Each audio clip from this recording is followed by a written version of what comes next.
Mexico Street Photo Fest, el Festival Internacional de Fotografía de Calle en México. Síguenos en nuestras redes sociales.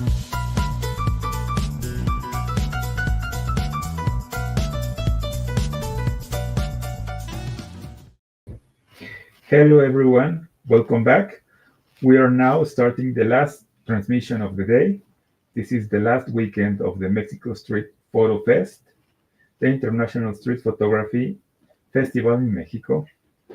And we are welcoming to this last transmission to Sally Coggle from Australia. This is a very special transmission for us because she was the winner of our International Street Photography Contest.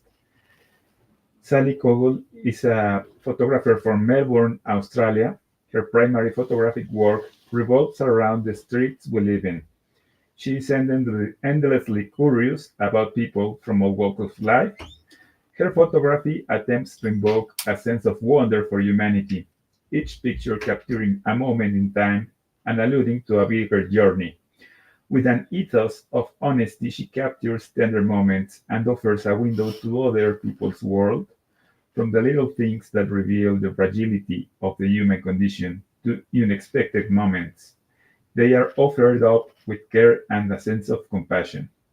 She likes to disappear into the street and people's lives, hoping to bring about a frozen moment that is not only timeless but tells a little about the person or the place. Sally has won more than 14 awards all around the world, from Italy to Dublin to Mexico or Istanbul, and she has had exhibitions as well, more than 15 exhibitions around the world, from London to Australia to India and also Mexico. Please welcome Sally Coggle to this transmission. Hello. Wow. Thank you for having me all the way from Melbourne, Australia. Lovely to be here. We are almost on the other side of the world. I know. It's a long way away. Yes. It's whenever I decide to travel, which is a really special thing, you have to kind of give up 24 hours of your life just to travel to to the other side of the world. We are a long way away. Very long way away, but so close with technology. I'm very happy to have you here, Sally. You are the winner of our contest. I know. I was so excited. It was a real honor. It was a special thing to happen to me. And thank you for inviting me to speak again today and share some work. It's a great honor to be here. Thank you, Sally. With your conversation, we're ending our festival. We will just have a live tour on the exhibition tomorrow. Mm-hmm. And so this is a very special thing for us to have you here and to learn about your work. I would not like to take more time from you. So please, can you start sharing with us? For sure. So I thought that maybe I could just start a little bit with my background and whereabouts photography began for me.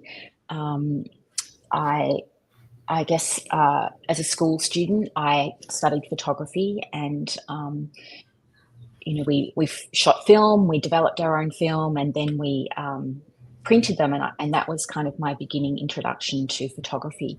But as time went on, that kind of slipped by, and then when it came to university, I decided to study graphic design. So photography for me kind of parked itself for a number of years while I pursued a career that took me into advertising and publishing, and I kind of honed my skills a bit more in the storytelling space or brand development for various clients. But I think today those things are starting to show up in my work, and I think that's sort of an interesting thing to notice about your work is where it comes from and the influences that have kind of your life that fall into it. So I guess the other thing that throughout my entire life has been a really constant thing is the cinema. I love the immersion of going into a cinema and observing how directors and cinematographers tell the story of the day, whatever that particular film is. And there's many, many genres of films, of course. And I think that kind of parallels in a stills photography way as well. And I've started to realize that perhaps some of those things which you don't even realize are imprinting in your brain are starting to come through in your work. So I think that there's, my life in advertising, working alongside photographers and filmmakers, and how to succinctly deliver a message is probably playing back into my work today. But back in 2014, I decided that this love of wanting to explore my photographic side had to be given more attention. And so I stopped working for a small amount of time, and I went to Europe and by myself, although I did have friends that I caught up with along the way, and I solidly photographed every day for 4 months. I ran a blog, and every day I posted something and I wrote about the places that I was in. And this was really just a moment in time that I gave myself to try to understand whether photography was just a pipe dream or whether it was something that really I did feel something for. So that's where it all began for me. And I brought that back to Australia, and I still shoot today. I carry my camera around all the time. And the streets have become, I didn't even know I was shooting street photography. I didn't know what that was. It was just that I was outside observing life, observing people. And when I came back to Melbourne to go back to doing work and things, it's stayed with me. So perhaps I can show a little bit of work. Yes, please. Yeah. I'm a graphic designer as well, so I can identify with what you're saying, because it was a similar process for me. Oh, that's interesting. Yeah. Well, I actually think that, and this kind of plays into my work and perhaps makes a little more sense of it, but just the general principles of design, typography, color, composition, shapes, how you divide up information. I think when I start to look at my work now, I can see it in it. It's really strong. And for a long time, I tried to be really loose with my work once I moved from, the film era to a digital era. And it definitely helped me to try and free up. But now I feel like I'm kind of finding my own language to my photography, and a lot of those things are very, I can't seem to escape them. They're just who I am in what my work is. So I've come to and it comes through. I can see it in your work, the complex composition, the layering, the work with color. It comes from an academic background. Yeah, I think so too. Yeah, and I'm embracing it now. I think I tried to kind of make photography something that wasn't about my work life, but I think it was always there. So I've let it come through and kind of played to that side of me. It's certainly not a conscious thing that I do. I don't think about that when I shoot photographs, but I do think about the entire frame. I'm very much about the entire frame, but perhaps I'll talk a little bit more about composition as I'm going through. But I'm going to show you 3 lots of work today. They're not complete bodies of work. They're really just 3 entirely different things that I've done. And I'm going to start with some work that I shot last year in India, which is whereabouts the winning piece came from for the festival. So it seemed appropriate to share that work. So that was, it's a group of images that I've put together that kind of talks to all creatures, great and small. And I guess one of the things about street that I'm totally fascinated by is that in every country I go to, our streets are in some way different. And in Melbourne, for argument's sake, we're not an old city, we're a relatively young city, and the footpaths and streets are quite ordered. They're very much about commuting from point A to point B. And 80% of people walk down the street with their heads down, maybe looking in their phones. And there's not this kind of engagement, if you like, and the streets are not really used as a place of communication. Whereas when you go to a place like India, where I was last year, it's like, as I've written here, it's like an open theatre. I mean, life is being lived out, with work, with play, with sleep, with friends, family, animals. There's a real fluidity to the home moving into the streets. And I found that incredibly fascinating. And I think when you go to, New York has a different thing again, as does Istanbul, but there's definitely a strong point of difference to what it is here in Australia. And I like the social aspect of that. I like the kind of psychology of how people interact on the street. And I guess I try to depict that within my work. So this is from India, and I think it's an extraordinary place and a place I'd really like to go back to. I feel like in some ways it wears its heart on its sleeve and it's very obvious to everybody. It's not hidden. And I hope that some of my work kind of shows that. So I'm just going to slide through things. I won't talk about every image.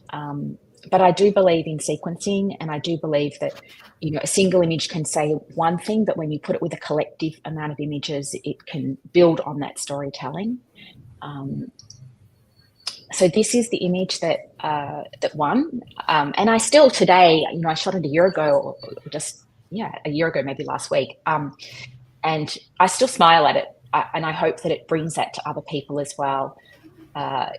Just the irony of the fact that the animal seems free, but the man is caged, and the stripes and the coloured stripes and the divisions, the half screen and then the quarter of screen, the eyes that are staring at us, it makes me smile, even if I did take the photograph. So it's quite a memorable piece, and I think that's kind of important. I would like just to make a comment on this image, because sure. there was a text written by Mark Lord Powell about the image, because he wrote the exhibition text as a judge. Mm-hmm. So he says, the winner of the competition, Sally Coggle from Australia, serves a prime example of the power of smart compositional choices. Her photograph captures a festive, kaleidoscopic explosion of color, where humans and animals appear to have swapped roles. It invites us to question whether humanity has trapped itself in a self-created cage of absurdity, with the photographer serving as the witness to the transformation. That's really nice.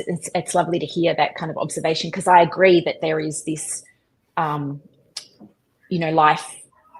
We are caging ourselves in some ways, and that's an interesting kind of pickup that somebody's, that he said. That's lovely, really nice. This is a great image with which will leave you thinking about so many things outside the image once you see it. Yeah, and I think in my work, I don't think every image that you shoot can do that, but I do hope that some of my work makes people question what's happening in the world. And I think that's the power of photography as well, is that it's not just a pretty picture, that you can say so much about what's happening. And I guess some of that is born out of reportage or press photography, but I think on the street there's equal questions to be asked as well about what's happening in a place, and the emotions of a community, or the way in which a community operates. And I hope that some of my work does that, and questions, makes people think about things. So I like that somebody's picked up that in this as well. Again, this is also not very far from that last shot. And I was playing with the shadows. Sometimes I'm a bit of a fisherman, I guess, when it comes to photography, not always, but the shadows were really strong here, and I was looking for something to potentially happen, and I didn't expect a person to pop up from underneath. So I just shifted myself very fractionally and put the gun at the person to kind of, which is an interesting thing I felt at the time.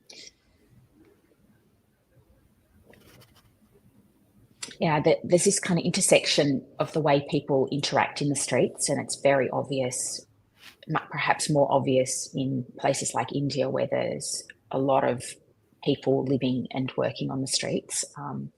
And this is an example of how the colour collision along with the people as well. I guess this is another example of me halving and quartering a frame, having different things people going about their own business in different parts of the frame. So two pieces to make one story.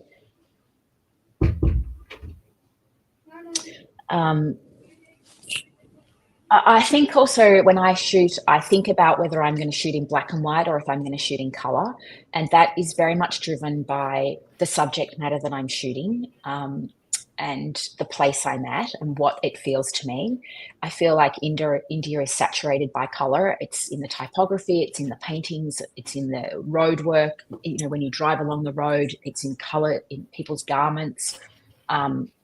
It has this really extreme, perhaps at different times of the year, but deep shadows when the sun is popping on things, and then this bright kind of color. And that's why I feel like color was really important for India. I've seen some really interesting black and white work done in India, but for me, it feels like a place that should be in color. I also, I think a lot of people have gone to India to shoot, and I can understand totally why, but it's quite a complex place to shoot because of the amount of people and the depth in your frames. And if you're someone who, like me, who does a bit of layering, although there's not a lot of layering in this shot, it's not the easiest place to shoot because you end up with a lot of mess in your frames. So making sure that you find places to shoot, and then where you can eliminate some of the, I'll call it mess, that interferes with the storytelling takes a bit of time to work through. But it's a beautiful place to practice your skills, and people are really open to having their photograph taken. In fact, it's hard not to get them. They often want to put their fingers up and say hello and be in your frames. But so they are friendly towards photographers. Totally. Yeah, they are. That's an advantage too. I think it can be. I think it can be because, when you recognize that, you can kind of work around it, knowing that it's happening, and help to. It's probably a place. I'm not naturally someone who wants to speak, or I often go into the street and I kind of want to disappear. But sometimes it's not like I can't talk to people, and I'm really happy to talk to people on the street. But India is one of those places that you find yourself in conversation, which you have to kind of use as part of the way in which to get your shots. So as you work around those moments.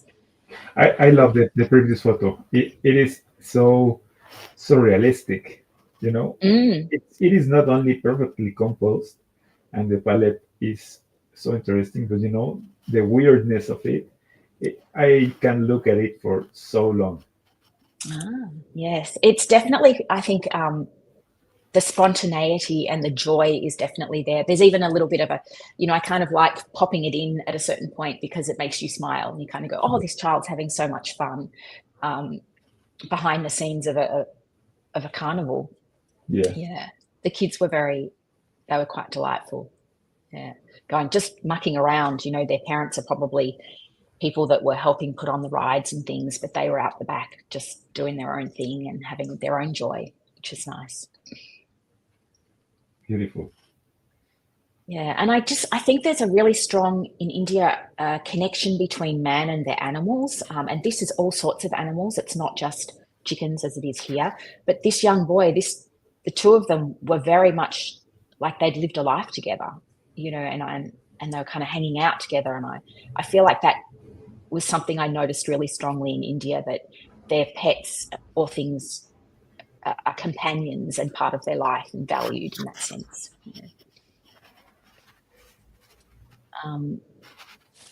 This is kind of another example of two different things happening, I guess, in the framing and divisions of people. And I was really curious about these. I'd never seen fish hanging in bags before. It was an unusual thing for me to see. Yeah, you can find those in Mexico as well. Can you? There you go. Well, and I'm sure that they're probably in lots of other places as well, but I'd never gone searching for buying fish before, and I was like, wow, that's unusual. I hope they're, not. Yeah. Anyway, And here I've used the fish to create the layering to take you through into the little boy who's, you know, deep in thought, and just that color and reflections. Actually, this image, I for a long time contemplated whether it was a good image or not, and whether it was an image that I'd want to share with people. And the large reason for that is that the two boys are very aware that I'm here, and they're even got their fingers up. But I feel like in this instance, it's just an honest shot about two children that wanted their photograph taken amongst the chaos of other things happening. And I think the camel is really important to tell the context of whereabouts they are and what's happening. So I think sometimes eye contact can be really powerful in a shot, and it's an honest moment regardless. It's just that normally I wouldn't like people to be interacting with me. And just you know, this probably only happened for a split second, but the fact that the man and the camel are so interconnected, you know, you can tell that they are interdependent in their relationship, and there's a calmness and peacefulness about this moment that they're sharing, which I thought was quite beautiful, and tells me a lot about the relationship between these two people, or these two, animal and man. Yeah. I guess this is sort of something I think India enables you to do a lot of practicing, and that is the layering of different things that are happening. I was first drawn to the children that were playing with the paper planes in this particular scenario, and so I stopped to watch them, just the little joyous moment that was probably an after school thing. And but there's these other people in the foreground. It's like everybody's having an entirely different conversation with a different person. And I like that your eye can kind of be led into the shot, and then you can kind of see, you know, the lady is talking to somebody. I'm not sure who she's talking to, possibly someone in the tut-tut. But yeah, I like the way you can keep on looking into the frame, and I try to do that with some of my work. And I guess this is just another example of exactly the same thing, really, except that I've filled the entire frame instead of leaving the space in the frame. You know, India has a lot of people, obviously, and at certain times of the day and intersections, everything is in the same space, and it's a shared space. Cars, animals, people, tuk-tuks, motorbikes, vendors, everybody is in this same space, and are kind of, you know, they're all going about their own business. And yeah, I think this frame kind of tells you about the tightness that is prevalent in this place at times.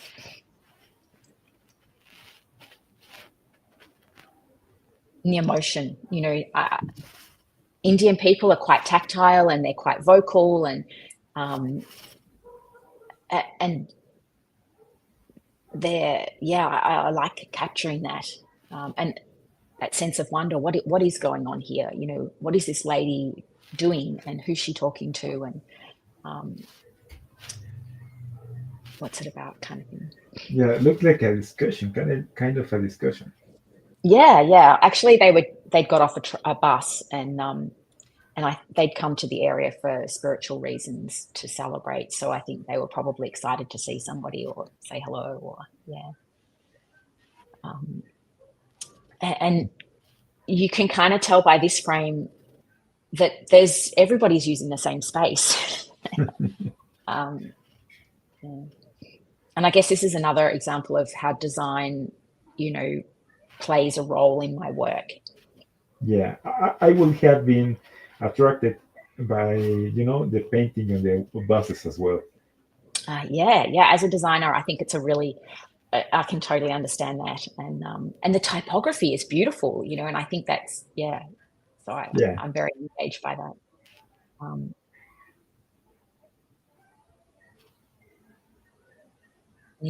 This was just a really split-second moment, but I'm not sure if he liked me taking a photograph or not. But we had this engagement for a second. Yeah. And this is sort of a quiet moment. This is, for me, I think I was drawn to this very much because of the color palette, you know, the way the clothes and the tied up materials and the light hit the frame. It's quite compact, but there's a serenity to it, and it's all tied together by texture and color, which for me I found to be really pleasing. And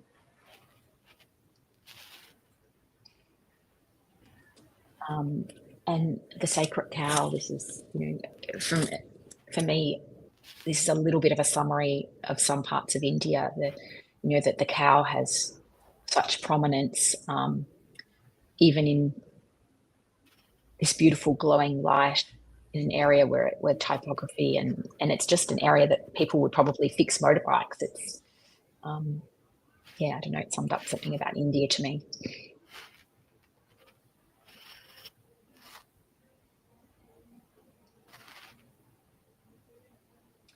There's very strong light at certain times in India, and you can really play with the shadows and the brightness of colour, the stock differences between the light and the shade in a shot. And the women are so colourful. I can see you like to work with a certain light, you know, the light of the afternoon, or is it in the morning? Either is good, but often I found myself in India to be more afternoon, but I do like the morning and the afternoon light, most definitely. It's in Australia, we have really, really harsh light in the middle of the day, and other countries don't have the same harshness as what we do, but I avoid the centre of the day in Australia because it's so strong. So yeah, my preference would be to be shooting in the afternoons or the mornings. I just think it paints a slightly softer. Yeah, it creates an atmosphere, a special atmosphere, and also people is out at those times. No, you have more activity, more life. So true, absolutely. One of the things I also noticed in India, which probably happens all around the world, but I think it just seemed more obvious to me, was that, and I'm sure it's a cultural piece, is that, you know, the women come out together in groups and they shop together, they spend time together, they eat together, and the men do that as well. I mean, sometimes you see a family together, but there's definitely men socializing with men, and there's definitely women socializing with women, and that was quite clear to me in some parts of India. So capturing this little moment to me was nice, that these kind of women are all nattering away, having a chai, a little rest, and bonding. And there's a generational thing too, you know, all generations coming together, which I think a lot of countries have happening. The tightness of this is related to a spiritual time for people, and so there's this crush kind of thing happening, but everybody's in there and everybody's welcome, and it's quite joyous, and it's a celebration at the same time. And you know, you kind of, it's almost like you're in a washing machine in the way in which you end up interacting with these little moments. There's lots of tiny little streets and incredible amounts of people pouring into them, but it was a nice thing to see. Yeah.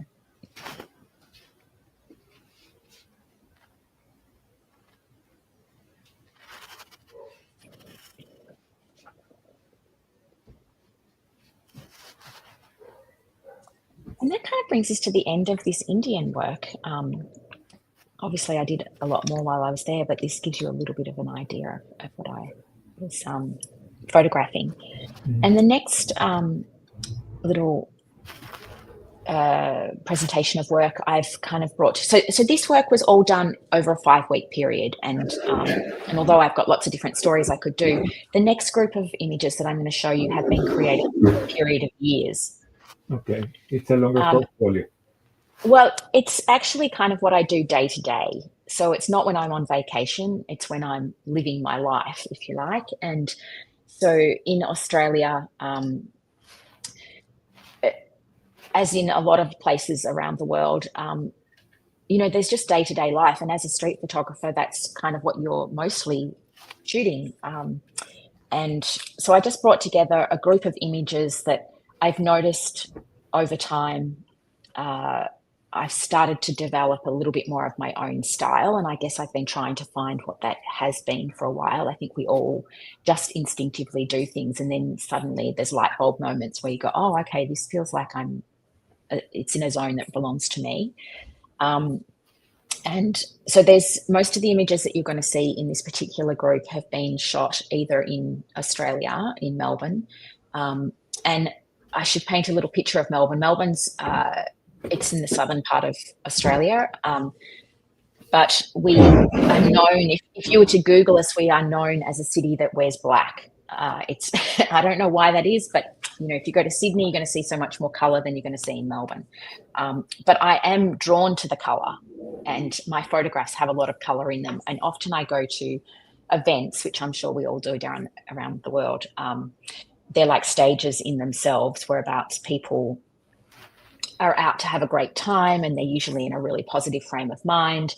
And I like to kind of shoot at some of those things on weekends, because you've kind of got, a few hours that you can totally immerse yourself into. And some of these photographs are from things like that. I've also been really conscious of, and I guess, India was about streets. This is about streets as well, but we're living in this period of time where about social media has become such a big part of our worlds, and it's not all real, and people are kind of creating these brands about themselves, but it's very focused on that kind of look at me type of look at this wonderful life I'm living. And I mean, obviously as photographers we are generally not interested in that in terms of our own Instagram accounts, but I think there's a lot of people out there on the street that are looking for attention. And I think some of this work that I'm going to show you is where colour plays into that language piece, and the boldness and wanting to get noticed, and perhaps even being able to share a little of their own personality in their environment, as a way to get noticed. I'm not sure that anyone would necessarily think as deeply as that, but I certainly think there's a lot of people on this, and I'm drawn to people like this. It's a really nice thing. So these are some images that have been shot around town. This is in my own city. Mm-hmm. And this was directly after COVID. We had incredible lockdowns in Melbourne. I think some of the highest lockdowns of anywhere in the world. And this was just before Christmas, and restaurants were just starting to open again, and people were just starting to go out and see their friends. And this woman happened to be in Chinatown, and she'd slipped out from the restaurant to have a vape. And, I don't smoke, but I'm totally drawn to people that do smoke. So things like this I will gravitate to, or women with cigarettes or men with cigarettes I will gravitate to. I'm sure there's a lot of us that do that, but for some reason.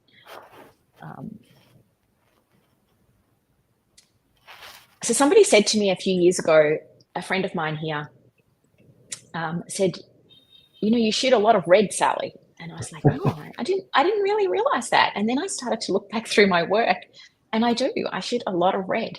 So I've now started to look back at my work and realize I shoot blocks of color. So I actually have orange work, and I have yellow work, and I have green work. I have red work. And I have pink work. So I'm trying to now sort of maybe find a little rainbow of things that can come together. But, this is a really still moment. This is a reflection of your background, and I find it quite interesting. I mean, I don't know, it is a decision of yours, but I believe this is a strong way of seeing.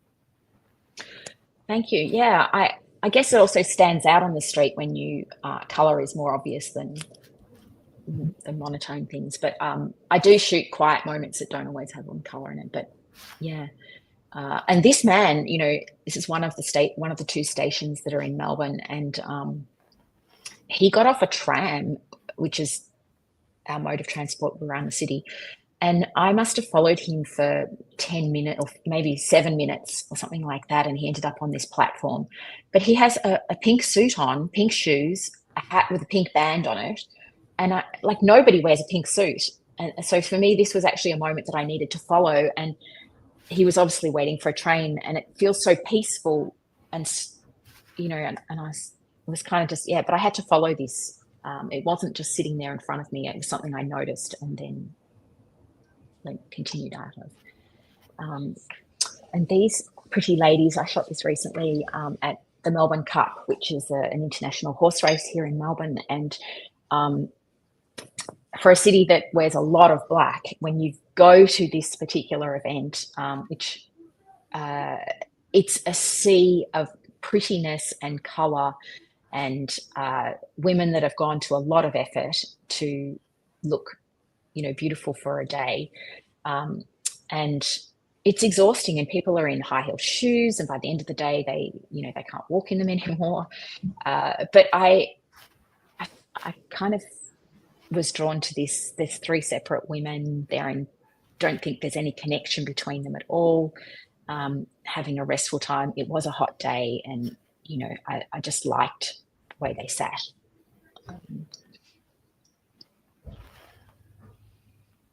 Again, this kind of juxtaposition of somebody with all this stuff all over him and beauty on the other side.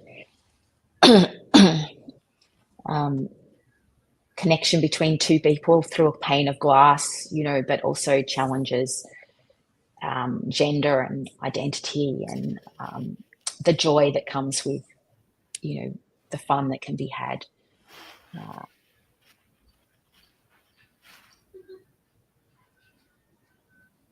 Dancing, I love dancing. I'm so drawn to dancing. If there's dancing on the street anywhere in the world, I'm going to be there. I'm going to stop. I'm not going to be able to not stop to photograph people having a beautiful time. And this image actually is in the Through Her Eyes exhibition that's at the Mexican Festival, Street Festival this year. I was honoured to have this amongst the selection. Beautiful colour editing or curation that was put through the work. And you can see here that those principles that I talk about are really strong, but there's a sense of self-expression, and there's a in the moment feeling between each of the characters.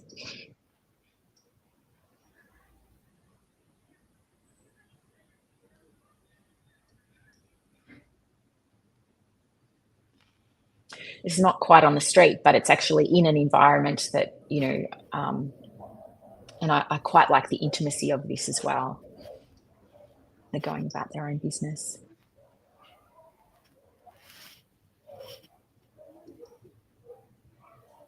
And a photograph actually that I took a couple of years ago in Istanbul, and this was another situation where I saw this lady in this hat, and I was very familiar with the area that she was about to walk into, knowing that there was lots of flags that were red and, obviously the Turkish flag. And I was like, wow, I wonder if she'll walk near the flags, or somehow or another I can create this marriage between her hat and the flags. And anyway, she did kind of stop for a split second. I wouldn't say it's a perfect shot, but I did like that kind of connection between her hat and the flags and the environment. And it feels a little more staged, but it was just happened. It unfolded in front of me, and I kind of was a moment that I was quite aware of as it was unfolding.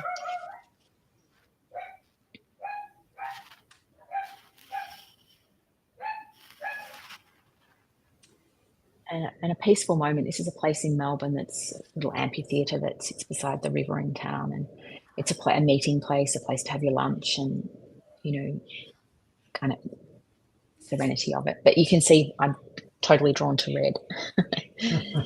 Yeah, it's a powerful color.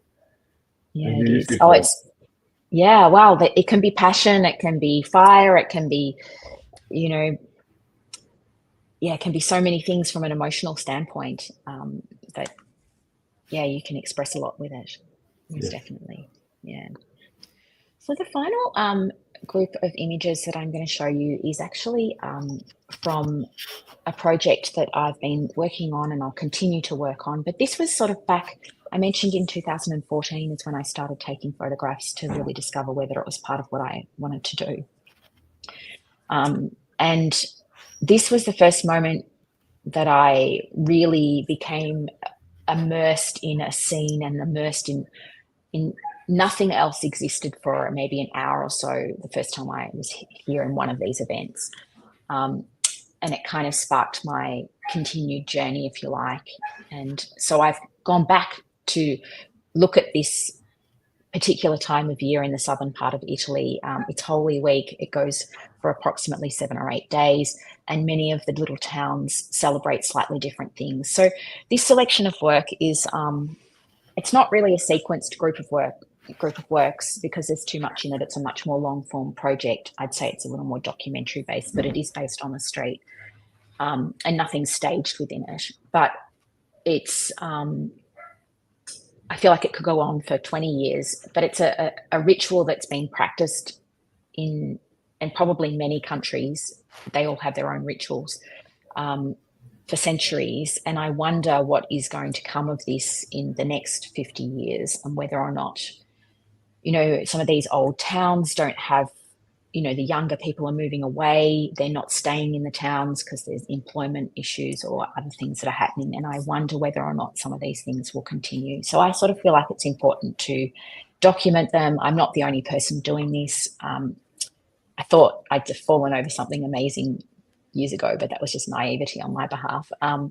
So yeah, I spent some time with this particular group and just, and I should say that the first time that I photographed in Italy around this thing, I was learning about how to do this, and I was so close to everything that I sort of forgot to tell the wider story, you know. So most of my photographs, I became part of what they were doing, and they allowed me in, which was pretty amazing, and I was quite taken by that. But when I look back at my work, I didn't really have the secondary pieces that told you about the environment that they were living. So this particular photograph I took on a different visit to Italy, and this is in Puglia. The first one was in Sicily. And I've stepped back to tell you a little more about what these people are doing. And that was a good learning thing for me. It was that you needed to, if you were going to photograph things, you needed to not only do close-ups for the emotion, you needed to do the wider shots to give you sense of place. So it's quite a highly emotional time. This particular procession runs for 24 hours a day, and you know, there's like 30 men that are carrying these statues and serenading them around the cities. This is from Chinosa, which is in the Puglia region, and it's Easter Saturday, and the women, they sing. It's like a huge choir of maybe 400 women or something, and they all wear black veils. It's very moving. The streets are very narrow, and it's quite haunting as they sing. It's called Women of Sorrow, and it's the only place, I believe, in Italy that this particular this particular walk happens. This is in Bari. And I think the emotions of the crowd are also really important to, you know, it's not just about the actual event that's happening. It's a little bit like, I remember writing when I first went there that this was kind of, the streets became a stage, and everybody was a participant of the act, if you like, or the theatre. Even the people on the side of the street who were the audience, you know, they're equally a part of what's been the event. And it's pretty serious, you know, everyone takes it pretty seriously. This was a mass that took place on Easter Friday in Corleone, and the town kind of come out and they share this moment together. And in the town of Corleone. Yeah, it is. That's right. And it was not, so I'd been there during the day just to visit this place because of, obviously, you know, the movies and things. And there was hardly anything there. It was quite empty. And but I had a meal out of town just a little bit, and then they said, oh, there's going to be a mass in town tonight, you should go along. And I didn't know what to expect, and all these incredibly beautiful people, were there, and I just sort of walked around and plucked off portraits, and they, at a certain point where they've been really serious, and then they give out flowers, and there's so much joy. I haven't included any of these photographs, but I didn't know what was going to unfold, so I was very much just absorbing what was happening and moving around to try to get the best places to do things in very low light. And this is in Puglia. This is a witch, and she is put out at the beginning of Lent, and then it's kind of a sacrifice thing with lots of food that's being offered. And at the end of Lent, she's burnt to the ground, and the town come together for this event, and then they all share in a meal. And so the city square is people sharing the meals together out of bowls of pasta and things out of big cauldron pots, and it's quite a lovely thing. But this is very significant to the Puglia area.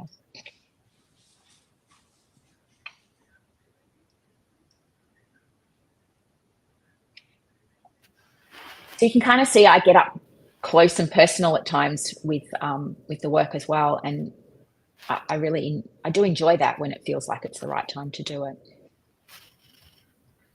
I find this black and white work to be so much more introspective in contrast to your color work. Your color work is exciting. There's activity, there's raw emotion, and the blacks are so inky. The expressions are so deep in this series that it calms you down emotionally, and it connects you with the people. I find interesting that you can do both sides of the spectrum emotionally. Yeah. I definitely I agree with you in that regard. Yeah, and I like that comes across because I do at times. I become very immersed in this, and I'm quite moved by what is happening, and I guess I even photograph from that kind of perspective as well. And people are sometimes curious about why you're right up personal and taking pictures, but maybe because I'm not a super tall person, and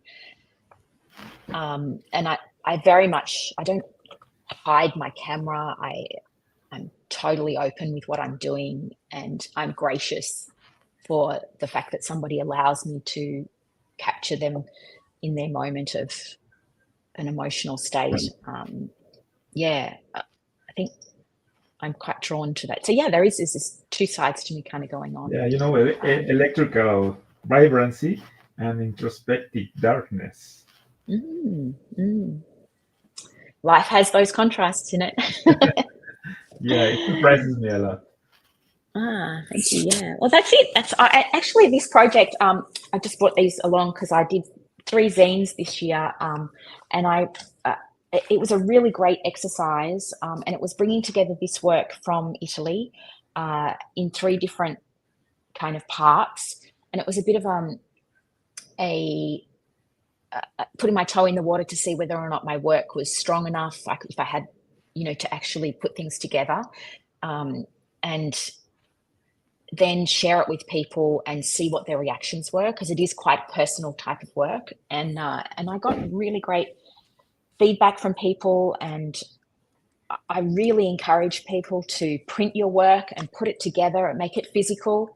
These phones, seeing photographs this big is just not really giving your work justice, and you're not really seeing your faults in your work. You're not really growing because you're hiding some things in a phone.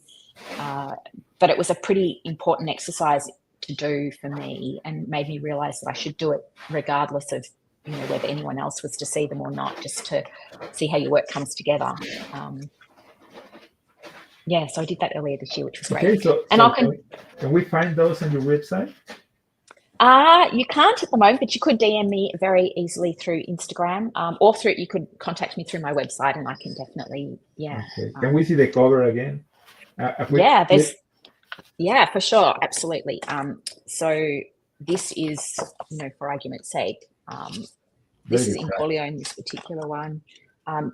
Some of these photographs you saw really tight pictures of, but this gives you the wider kind of context of the flowers and the people. And on this photograph, I think I put in, The print is beautiful. So this is that one, and this is in Trapani. So this was the photograph so I've made them full bleed, and so they kind of come together as quite. Yeah, I'm in a contemplative mood just by looking at this quick look. it looks beautiful work, Sally. So people, if you want to have Sally's scene on Semana Santa in Italy, you should definitively get it. It looks beautifully done. Thank you. Yeah, it's really great. Sally, if you're ready, we can go to the Q&A. Yeah, that would be terrific. Yeah, absolutely. So please, Citlali. Thank you so much. Dani Riri. Hi, Sally. Congratulations for your work. What type of camera you prefer? So my go-to everyday camera is a fixed 28. I shoot on a Leica Q as my street camera, and it's the first generation, so I've had it for a very long time. It's a tool, and I love it. And I do like the wide lens because it means that I can actually fill my frame with storytelling. But some of that work that was done in 2014 was shot actually it was a camera that I had then. It was a DLSR, and it was a big camera, and I was probably shooting on a 50. Not in all instances. It was a 28. I had a 28 to 70, but I shot a lot of this work on the 50. Today I shoot the stuff that I did in the second and third time that I went there. I was on a 28. I wasn't on, and I got a smaller camera. So yeah, I went from this big camera to try to hide a little bit more, or at least not be so obvious. And I've gone to a smaller camera. And if I just want to get up close, I just walk a bit closer. That's all. Yeah. Great. Consume 12. How do you remain undercover in India, being a Western woman with a camera? It's a very, very good point. It's very hard, and I would say that's why, part of the reason I say shooting in India is not quite as easy as you might think. I don't wear my hair out is one thing. I plait it and make sure that it's tucked away. I don't wear loud clothes, which in some ways might make you more obvious. And I'm quiet. I don't make big gestures in the street. I kind of hang back, and sometimes also, you can get to particular areas and you kind of go, oh, there's something here. I'm not sure what's here, but there is something here. And I hang around, and I might even have a conversation with somebody, but I still hang around, and they get bored. They're kind of like, oh, she's not doing anything much, or she might take a few photographs, and then I still hang around. And I think they just kind of go, oh, we don't know what she's doing, but she's pretty harmless. So they go about their business again. And that's when I take photos. It's a bit, you kind of, definitely people come up to you, and children in particular come up to you, and they really want to, and you can kind of use that as well. And I was with a couple of other women, really amazing photographers, Julia Coddington and Linda McLean. And,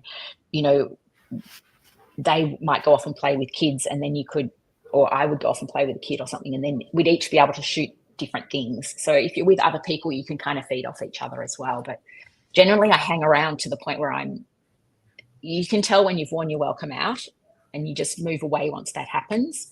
But you can usually hang around for a bit. Thank you very much. Thank you. So, it sometimes it comes down to body language, no? When you are acting nervous or sketchy, people is aware of it. And if people see that you are just relaxing and having fun with the camera, they will stop paying attention to you.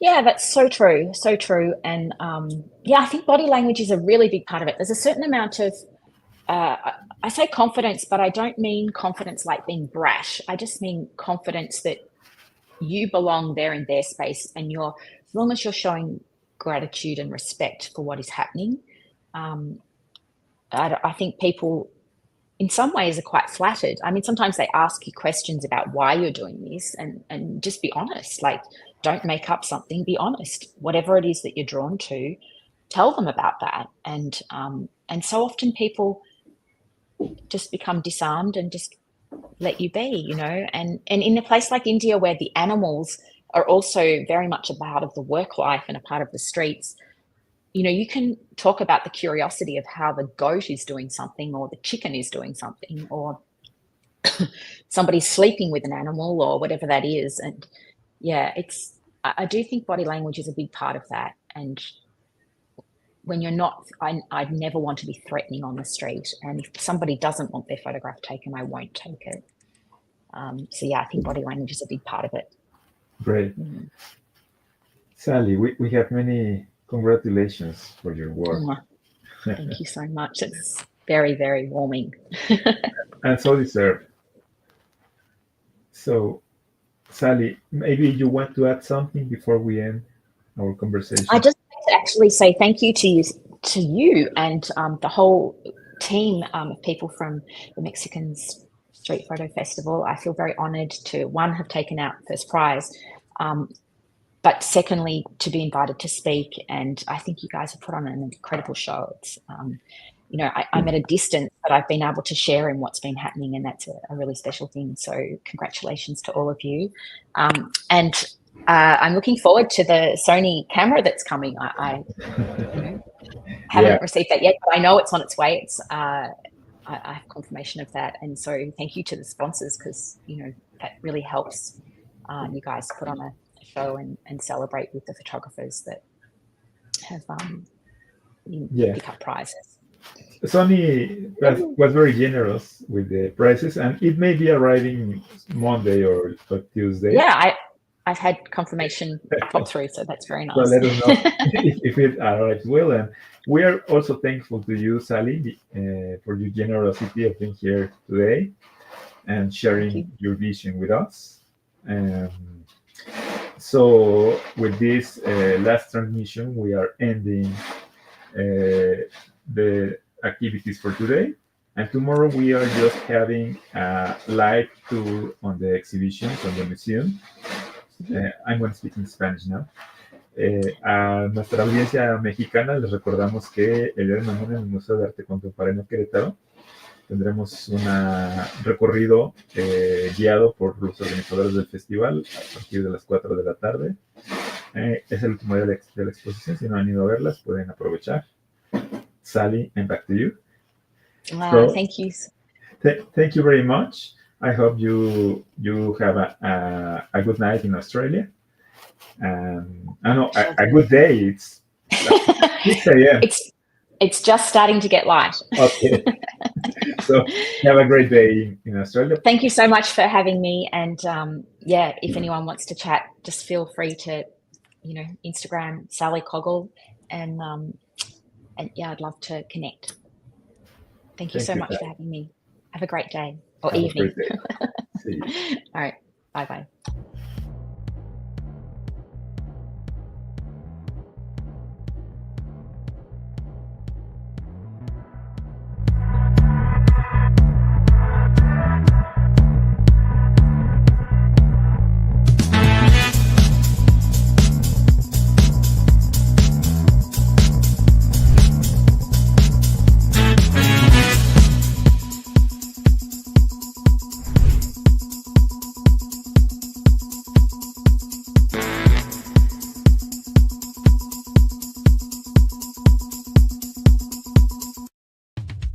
México Street Photo Fest, el Festival Internacional de Fotografía de Calle en México. Síguenos en nuestras redes sociales.